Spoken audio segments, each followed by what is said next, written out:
ओम साई राम। आज का संयोजन। आज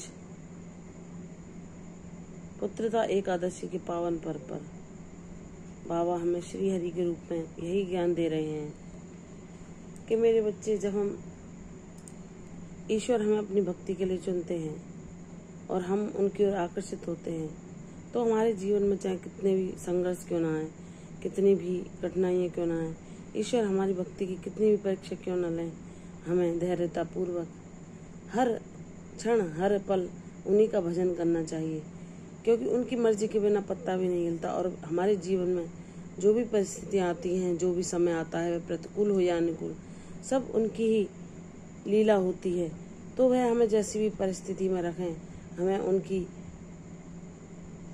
लीला मानकर उसमें संतोष करना चाहिए और पूर्ण समर्पण के साथ प्रभु से सिर्फ यही प्रार्थना करनी चाहिए कि हे जगत के आधार, हे परम ब्रह्म परमेश्वर, जब आप मेरे जीवन में कुछ भी सुख दुख लाते हैं तो वह मुझे कुछ न कुछ सिखाने के लिए आता है। अगर मेरे जीवन में संघर्ष आते हैं, कठिनाइयाँ आती हैं, मेरे जीवन में मेरे चुनौतियों का सामना करना पड़ता है, तो वह सब आपके द्वारा रचित है, क्योंकि आप किन कठिनाइयों से गुजार कर मुझे क्या अनुभव देना चाहते हैं, वह मेरे लिए हितकर ही होगा। क्योंकि एक पिता अपने बच्चे से अगर ऐसा व्यवहार करता है कि उसे लगता है कि मेरे पिता मेरे लिए कठोर हो रहे हैं और वह उसको अनुशासन सिखाता है, उस समय उस बच्चे को यह बातें अच्छी नहीं लगती कि मेरे पिता मेरे लिए इतना कठोर रवैया क्यों अपना रहे हैं। लेकिन बाद में उसे पता चलता है कि जीवन के कुछ नियम होते हैं और अगर हमारे पिता ने हमें उन अनुशासनों को हमें सिखाने के लिए कठोर आचरण धारण किया, तो फिर हम उनका धन्यवाद करते हैं। क्योंकि जब हम समझ नहीं पाते कि हमारे पिता हमें हमारे जीवन के लिए क्या चाहते हैं, लेकिन जब हम उस दौर से गुजर जाते हैं और जीवन को हम वैसे ही ढाल लेते हैं, तो हम आसानी से हर परिस्थिति में समान संतुलन बिठा पाते हैं। और तब हम समझ पाते हैं कि हमारे पिता ने हमें प्यार और दुलार न दिखाकर वह अनुशासन क्यों सिखाया, क्योंकि वह हमारे जीवन के लिए आवश्यक था। उसी प्रकार जब हमारे सद्गुरु हमारे जीवन में जो परिस्थितियाँ वे हमारे लिए प्रतिकूल हो या अनुकूल उत्पन्न करते हैं, तो वह भी हमारे हित के लिए होते हैं। और जब हम ईश्वर के आगे सच्चे हृदय से समर्पण करते हैं, तो हम उनके शरणागत होते हैं। अगर हमारे पास चाहे वह हमारे जीवन में कितनी भी हमारी भक्ति की परीक्षा क्यों ना लें, लेकिन वह हर पल हमें थामे रहते हैं, हमारी लाज रखते हैं, हमारी रक्षा करते हैं। हमें किसी कठिनाई में पड़ने से पूर्व ही वह कृपा हम पर लुटाते हैं और हम जान जाते हैं कि ईश्वर ने हमारे लिए जो कुछ भी रचा वह हमारी बेहतरी के लिए था। तब हम ईश्वर को धन्यवाद करते हैं। ऐसे ही हमारे सद्गुरु साईनाथ जब हमें अपनी भक्ति के लिए चुनते हैं, तो वह हमें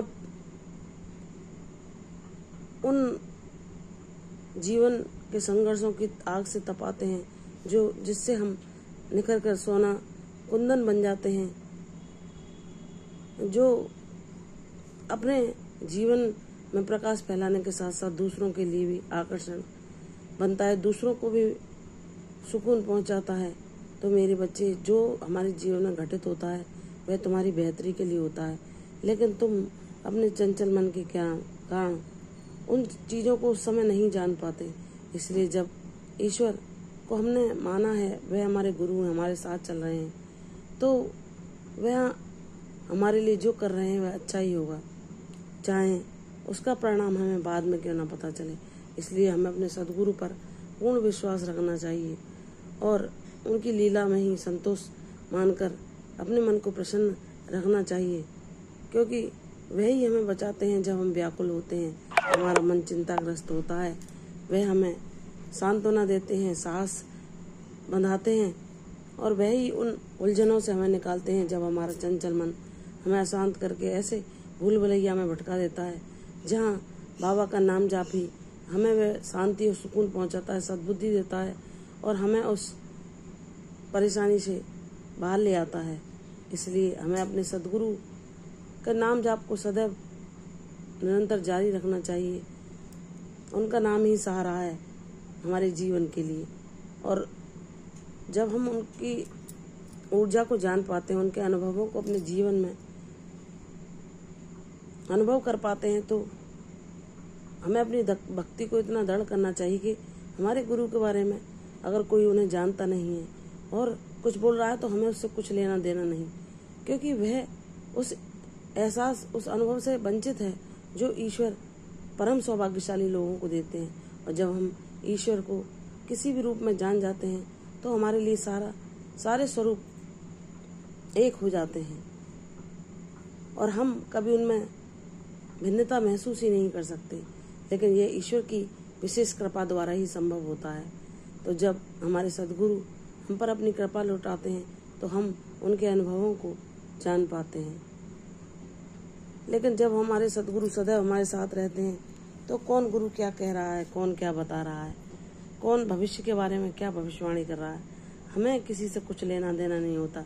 क्योंकि जब हम अपने सद्गुरु के साथ हैं तो आगे कुछ भी हो, हमारे बाबा हमारी सदैव रक्षा कर रहे हैं और हम उनके संरक्षण में आज सुरक्षित हैं और सदैव उनके संरक्षण में सुरक्षित रहेंगे। क्योंकि जो अपने को ईश्वर को समर्पित कर देता है उसकी रक्षा श्री हरि अवश्य करते हैं। इसलिए हमें अपने बाबा पर विश्वास करके सिर्फ उनकी भक्ति में अपने मन को रमाना चाहिए। संसार में अब क्या हो रहा है, कब क्या होगा, यह भगवान जाने, क्योंकि हम तो उनके बच्चे हैं और उनका सानिध्य हमसे कभी नहीं छूट सकता। चाहे यह शरीर रहे या ना रहे, चाहे संसार में कुछ भी हो, हम अपने गुरु के सानिध्य को कभी भी नहीं खोएंगे। यह हमें अपने बाबा पर दृढ़ विश्वास होना चाहिए। बाबा कहते हैं, मेरे बच्चे, जितना तुम मुझसे प्रेम और स्नेह करोगे उतना तुम मेरे अनुभवों को पाओगे और अपने जीवन में अपने उस हर सवाल को हल कर पाओगे। जहाँ तुम्हें सारे मार्ग बंद लगते हैं और सब कुछ असंभव लगता है, वह भी तुम्हारे विश्वास से संभव मैं कर दिखाऊंगा। मुझ पर विश्वास रखो, तुम्हारी जीत मेरे द्वारा लिखी जाएगी। प्रसन्न रहो, यशस्वी भव, दीर्घायु भव। कल फिर आऊंगी साईं वचन में, तब तक के लिए ओम साईं राम।